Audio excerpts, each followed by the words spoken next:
twese. Yesu nashimwe. Imana rero itandukanye n'abantu. Ni muri banki udakuyabika uri ku murongo.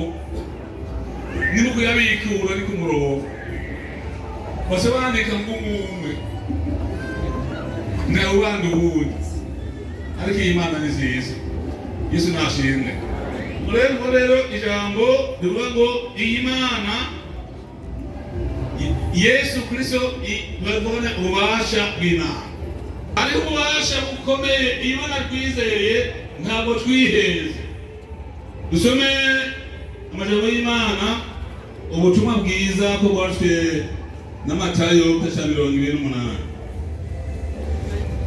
Ubutumwa bwiza bwa Yesu Kristo ko bwashwe na Matayo basoma 28 murongo wa 18.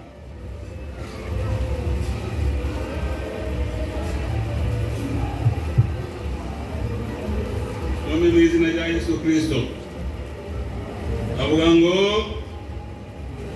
Yesu arabegera arababwira ati jewe nahawe ubasha bwose mwijuru no mwisi nuko nimugende muhindure amahanga yose abigishwa mubabatiza mu izina rya Data wa twese n'iry'Umwana rya Mpwemu Yera mubigishe kwitondera ibyo nabateze byose umve ndi kumwe namwe iminsi yose gushika ku mpera w'isi.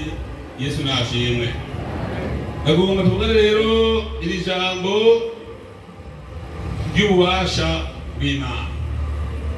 Yesu afite ububasha budahera. Yesu ntasaza ntiyitwa agakoni k'umutama yama uko yama. Yesu nashimwe. Hanyuma rero niwe wenyene yahawe ububasha mw'isi no mw'ijuru. Umuntu uzaguhabwa ububasha akagira hagarukiye, ariko Yesu yahawe ububasha mw'ijuru no mw'isi.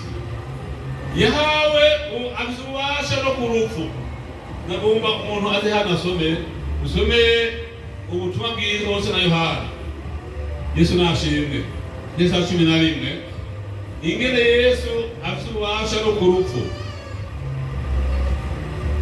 Ubutumwa bwiza bwose na Yohana igice cya 11 karibu sana ulisaidie. Okay, sawa.